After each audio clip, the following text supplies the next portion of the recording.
1940 की दहाई में हिंदुस्तान के सूबे उत्तर प्रदेश के गवर्नर रहे। अंग्रेज हुकूमत ने ये उन्हें अहम ओहदा इसलिए अता किया कि वो मुस्लिम लीग और कांग्रेस की सियासत से लाताल्लुक होकर अंग्रेजों की वफादारी का दम भरते थे। नवाब सतारी अपनी याददाश्तें लिखते हुए इंकिशाफ करते हैं कि एक बार उन्हें सरकारी ड्यूटी पर लंदन बुलाया गया।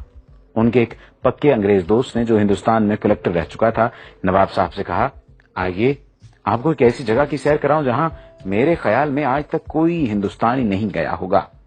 नवाब साहब खुश हो गए। अंग्रेज कलेक्टर ने फिर नवाब साहब से पासपोर्ट मांगा कि वो जगह देखने के लिए हुकूमत से तहरीरी इजाजत लेनी जरूरी थी। 2 रोज बाद कलेक्टर इजाजतनामा साथ ले और कहा, हम कल सुबह चलेंगे, लेकिन मेरी मोटर में सरकारी मोटर वहां ले जाने की इजाजत नहीं। अगली सुबह नवाब साहब और वो अंग्रेज मंजिल की तरफ रवाना हुए। शहर से बाहर निकलकर बाएं तरफ जंगल शुरू हो गया। जंगल में एक पतली सी सड़क मौजूद थी। जूं-जूं चलते गए जंगल घना होता गया। सड़क के दोनों जानिब ना कोई ट्रैफिक थी, ना कोई पैदल मुसाफिर। नवाब साहब हैरान बैठे इधर उधर देख रहे थे। मोटर चलते चलते आधे घंटे से ज्यादा वक्त गुजर गया। थोड़ी देर बाद एक बहुत बड़ा दरवाजा नजर आया। फिर दूर सामने एक निहायत वसी और अरीज इमारत दिखाई दी। उसके चारों तरफ कांटेदार झाड़ियां और दरख्तों की ऐसी दीवार थी जिसे अबूर करना मुमकिन न था।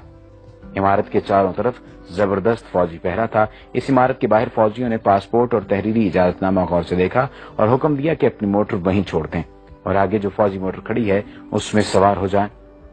नवाब साहब और अंग्रेज कलेक्टर पहरेदारों की मोटर में बैठ गए। अब फिर इस पतली सड़क पर सफर शुरू हुआ। वही घना जंगल और दोनों तरफ जंगली दीवारों की, दरख्तों की दीवारें। नवाब साहब घबराने लगे तो अंग्रेज ने कहा, बस मंजिल आने वाली है।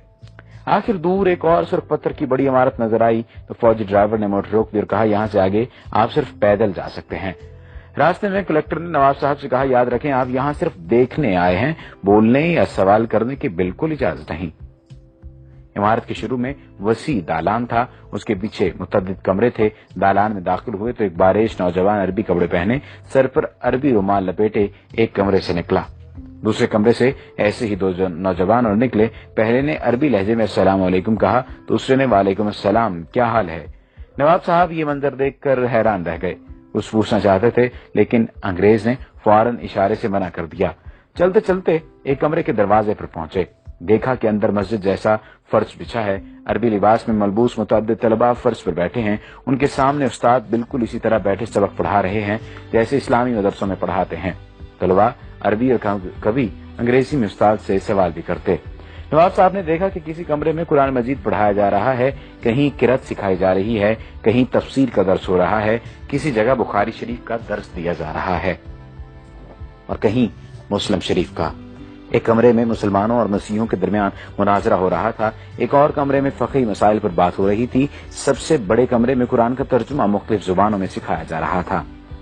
उन्होंने नोट किया कि हर जगह बारीक मसले मसाइल पर जोर है, मसलन गुस्ल का तरीका, वुजू, रोजे, नमाज और सजदे साहब के मसाइल, विरासत और रज़ात के झगड़े, लिबास और दाढ़ी की वज़ाक़ता, गा गा कर आयात पढ़ना, गुस्ल खाने के आदाब, घर से बाहर जाना, लौंडी और गुलामों के मसाइल, हज के मनासिक, बकरा दुम्बा कैसा हो, छुरी कैसी हो, दुम्बा हलाल है या हराम, हज और कज़ा नमाजों की बहस, ईद का दिन कैसे तय किया जाए और हज का कैसे, मेज पर बैठकर खाना, पतलून पहनना जायज है या नाजायज, औरत की पाकी और नापाकी के झगड़े, हुजूर की मेराज रूहानी थी या जिस्मानी, इमाम के पीछे सूरह फातिहा पढ़ी जाए या नहीं, तरावी 8 है या 20, नमाज के दौरान वुजू किया जाए तो आदमी क्या करे, वुजू टूट जाए तो आदमी क्या करे, सूद मुफरद जायज है या नाजायज वगैरह। एक उस्ताद ने सवाल किया, पहले अरबी फिर अंग्रेजी में, नहायत शुस्ता उर्दू में, जमात अब ये बताए कि नजर बद, तावीज गंड आसेब का साया बरहक है या नहीं।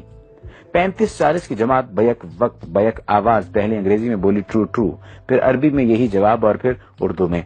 एक तालिब इल्म ने खड़े होकर कहा, अल उस्ताद, नीयत जरूरी है तो मुर्दा लोगों का हज बदल कैसे हो सकता है। यानी अगर हज के लिए नीयत जरूरी है या किसी भी काम के लिए नीयत जरूरी है तो मुर्दा लोगों का हज बदल कैसे हो सकता है। कुरान तो कहता है हर शख्स अपने अमाल का जिम्मेदार है। उस्ताद बोले, कुरान की बात मत करो, रिवायात, विर्द और इस्तिखारे में मुसलमानों का ईमान पक्का करो, सितारों, हाथ की लकीरों, मुकद्दर और नसीब में उन्हें उलझाओ।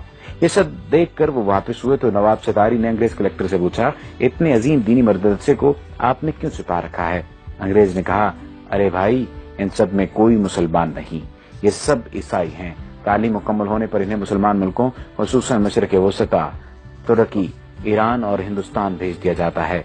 वहां पहुंचकर ये किसी बड़ी मस्जिद में नमाज पढ़ते हैं, फिर नमाजियों से कहते हैं कि वो यूरोपीय मुसलमान हैं। उन्होंने मिस्र की जामे और अजहर में तालीम पाई है और मुकम्मल आलिम हैं। यूरोप में इतने इस्लामी इदारे मौजूद नहीं कि वो तालीम दे सकें।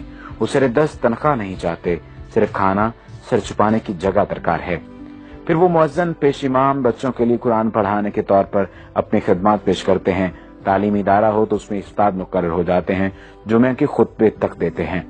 नवाब साहब के अंग्रेज मेहमान ने उन्हें ये बताकर हैरान कर दिया कि अजीम मदरसे के बुनियादी आदाफ ये हैं। मुसलमानों को रिवायात, जिक्र के वजीफों और नजरी मसाइल में उलझाकर कुरान से दूर रखा जाए।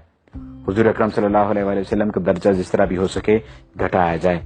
कभी ये कहो कि आप सल्लल्लाहु अलैहि वसल्लम नौज बिल्लाह रिजल मशहूर यानी जादू ज़दा थे। उस अंग्रेज ने ये इंकशाफ भी किया कि 1920 में रंगीला रसूल नामी किताब राजपाल से इसी इदारे ने लिखवाई थी। इस तरह कई बरस पहले मिर्जा गुलाम अहमद कादियानी को झूठा नबी बनाकर खड़ा करने वाला यही इदारा था। इनकी किताबों की बुनियाद लंदन की इस इमारत से तैयार होकर जाती थी। खबर है कि सुलेमान रुश्दी की किताब लिखवाने में भी इसी इदारे का हाथ है। खुदाया ऐसा न हो कि मगरब रहन में ही मेरा समाज रख ले। है फितना परवर निजाम आलम तो अपने मुस्लिम की लाज रख ले। अब जंगल की हवेली के एक मकीन से मुलाकात कीजिए। ये वाकया मेरे दोस्त हुसैन अमीर फरहाद के साथ कुवैत में पेश आया। वाकया उन्हीं की जुबानी सुनिए। ये 1979 का वाकया है। इन दिनों में कुवैत की कंपनी में मंदूबे ताल्लुकात आमा यानी अफसर ताल्लुकात आमा मौजूद था, यानी पब्लिक रिलेशन ऑफिसर। हमारी कंपनी के डायरेक्टर ने श्रीलंका से घर के कामकाज के लिए खादमा मंगाई। दूसरे दिन मुझसे कहा, इस खादमा को वापस भेज दो, वो हमारे किसी काम की नहीं, क्योंकि अरबी जानती है ना ही अंग्रेजी। मैं इसके दस्तावेजात लेकर मुतलका जगह पहुंचा तो पता चला कि फिलहाल श्रीलंकन सफारत मौजूद नहीं, अलबत्ता बरतानवी श्रीलंकन बाशिंदों के मामलात देखते हैं। ब्रिटिश कौंसिल में इस्तकबालिया क्लर्क ने मेरा कार्ड देखा तो मिस्टर विल्सन से मिलाया। वो बड़े इत्तेफाक से मिले और बिठाया। जब उसने अंदाजा लगाया कि मैं भारतीय पाकिस्तानी हूँ तो उर्दू में कहा, मैं क्या खिदमत कर सकता हूँ। मैंने श्रीलंकन खादमा के मुतालिक बताया तो उसने कहा, कोई मसला नहीं, इसे हम रख लेंगे, आपका जो खर्च आया वो हम अदा करेंगे। ये बताओ कहाँ के रहने वाले हो। मैंने कहा, पाकिस्तान। वो बोला, वो तो बहुत बड़ा मुल्क है। मैंने कहा, पिशावर का रहने वाला हूँ। पश्तो में पूछा, कौन सी जगह। मैंने बताया, नौशहरा। जब मैंने गांव का नाम बताया तो उसकी आंखों में अजीब चमक पैदा हो गई। फिर वो मुख्तलिफ लोगों को पूछने लगा। मैंने बताया कि कौन मर गया है और कौन जिंदा है। मैंने सोचा हो सकता है ये नौशहरा छावनी में मुलाजमत करता रहा हो, लेकिन उसकी उम्र ज्यादा नहीं थी। उसने कहा, कुछ और कहानी सुनाई। फिर उसने काफी मंगाई। फिर इंटरकॉम पर क्लर्क से कहा कि इसके पास किसी को मत भेजना। वो इतना खुश था कि मैं बयान नहीं कर सकता था। उसकी खुशी दीदनी थी। कॉफी के दौरान उसने बताया, मैं आपके गांव मोहल्ला ईसा खेल में 4 साल तक पेश इमाम रहा हूं। मैंने पूछा, क्या आप मुसलमान हैं? वो बोला, मैंने 4 साल तक आपके गांव का नमक खाया है। आपके गांव वालों ने मुझे बड़ी इज्जत दी। मैं आपसे झूठ नहीं बोलूंगा, मैं ईसाई हूं, यानी अहले किताब। उसके बाद मेरा उसके यहाँ आना जाना रहा। वो मुझे अपना हम वतन समझता रहा और तकरीबन मेरा हम उम्र था। तज्जुब की बात यह है कि वो हमारे यहाँ पाकिस्तान बनने के बाद रहा था।